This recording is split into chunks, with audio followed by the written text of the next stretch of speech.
আমাদের দেশে শীতকালে অধিকাংশ বিয়ে হয়, শীতকালে বিয়ে করার বিশেষ কোনো ফজিলত আছে কিনা? না, শীতের সময় বিয়ে কোনো বিশেষ কোনো ফজিলত নাই। হয়তো আত্মীয় স্বজন গ্যাদারিং করা তুলনামূলকভাবে সহজ হয়, আসা যাওয়া সহজ হয়, ফ্যান ইত্যাদির প্রয়োজন হয় না, আয়োজন অনুষ্ঠান ইত্যাদিতে হয়তো সেসব কারণে তারা করেছেন কিনা আল্লাহ আলম।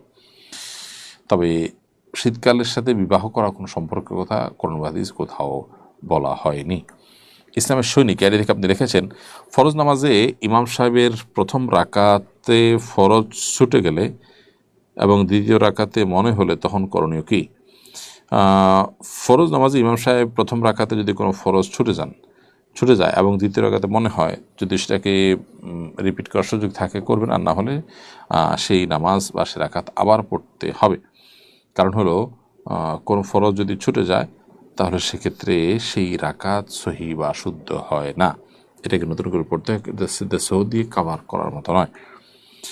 সালমান আহনাফ আপনি লিখেছেন, আমি হারাম রিলেশনে যেতে চাই না, এই জন্য আমি গেম খেলি, এদিকে আমার গুণ হবে?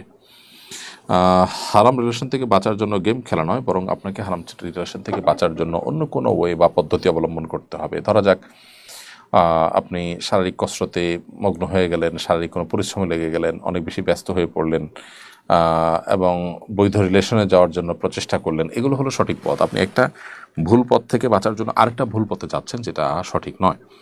পেশা হিসাবে ওয়েডিং ফটোগ্রাফি, বিবাহ অনুষ্ঠানের ফটোগ্রাফি করা যায় আছে কিনা? পেশা হিসাবে এই জিনিসটি নেওয়া নানা কারণে অনুচিত। কারণ হলো আমরা জানি যে আমাদের সমাজে এই ধরনের পেশায় যারা থাকে তারা আসলে চাইলেও অনেক গুনাহ বা অনেক পাপের কাজকে এড়াতে পারে না। যেমন একটা বিষয় হলো যে আপনি যখন কোনো বিবাহের ফটোগ্রাফি করতে যাবেন, সেখানে নারী পুরুষের মিশ্রণ থাকবে, সেই ছবি আপনাকে তুলতে হবে, আপনার ইচ্ছা হোক অনিচ্ছা হোক সেই কাজ আপনাকে করতে হবে। তো এটা তো একটা নাজায়েজ কাজ, যেটা অংশীদার আপনাকে হতে হচ্ছে। তো যে কাজে হারাম বা গুনাহের কাজে অংশীদার হওয়া অনেকটা বাধ্যতামূলক, অনেকটা চূড়ান্ত, সে কাজ আসলে অ্যাজ এ পেশা নেওয়া জায়েজ নাই। আর যদি আপনি হালাল বিবাহ শাদী হবে এবং সেখানে অনুষ্ঠান হবে হালাল, এই জাতীয় বিষয়গুলো নিশ্চিত হন এবং উভয় পক্ষকে আপনি বলে সেখানে ইনভলভ হন, এরকম কোনো কাজে তারা সেটা জায়েজ হতে পারে, তারা যদি এটা রক্ষা করেন। কে খাতুনি আইডি থেকে আপনি আমাদের ইউটিউব চ্যানেল লিখেছেন, যারা ওষুধ কোম্পানিতে চাকরি করে, কোম্পানি তাদেরকে গিফট দেয় ডাক্তারদের দেয় টার্গেট পূরণ করতে।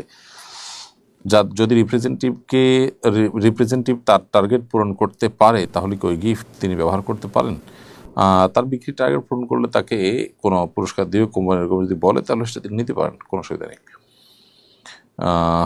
এরপরে মাহফুফ খান আপনি লিখেছেন, ইস্তিনজার পর ঢিলা ব্যবহার করার সময় মেসওয়াক করা যাবে কিনা? ইস্তিনজার পর আপনি ঢিলা ব্যবহার করবেন, এরপরে মেসওয়াক করার কোনো অসুবিধা নেই। মেসওয়াক ওজুর সময় করা সুন্নাহ। ওজুর সময় যেমন মেসওয়াক হতে পারে, তারপরে নামাজের সময় মেসওয়াকের কথা বলা হয়েছে, তারপর বাসাবাড়িতে প্রবেশের সময় মেসওয়াক করতে বলা হয়েছে, কোনো মিটিং কোনো সভার সময় মেসওয়াক করতে বলা হয়েছে, বিভিন্ন সময় মেসওয়াকের গুরুত্ব রয়েছে। নবী সাল্লাল্লাহু আলাইহি ওয়াসাল্লাম বারবার বলেছেন, বিভিন্ন সময় যদি মেসওয়াক করতে মেসওয়াকের নির্দেশ করলে তোমাদের জন্য কষ্ট হয়ে না যেত তাহলে আমি এটাকে নির্দেশ করতাম, ফরজ করে দিতাম।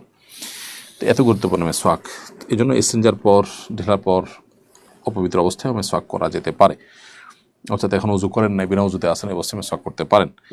এরপরে টনিস ডায়েরি এআইডি থেকে আপনি লিখেছেন, মেয়েরা কি বাসায় জুমার নামাজ পড়তে পারবে? পড়লে কোন নিয়মে পড়বে? না, মেয়েরা বাসায় জুমার নামাজ পড়বে না। জুমার নামাজ জামাত ছাড়া পড়ার কোনো অপশন ছেলে মেয়ে কারোর জন্যই নেই। তার যদি পুরুষদের জামাতে কোনো কারণে আসেন, সেখানে আলাদা ব্যবস্থা থাকে, বাজারে আসেন, এরকম পরিস্থিতিতে তাহলে জুমা চাইলে পড়তে পারেন পুরুষদের পেছনে, কিন্তু তাদের উপরে জোহর প্রযোজ্য, জুমা নয়। তারা বাসায় জোহর নামাজ পড়বেন, জুমা পড়তে তাদেরকে নির্দেশ দেওয়া হয়নি।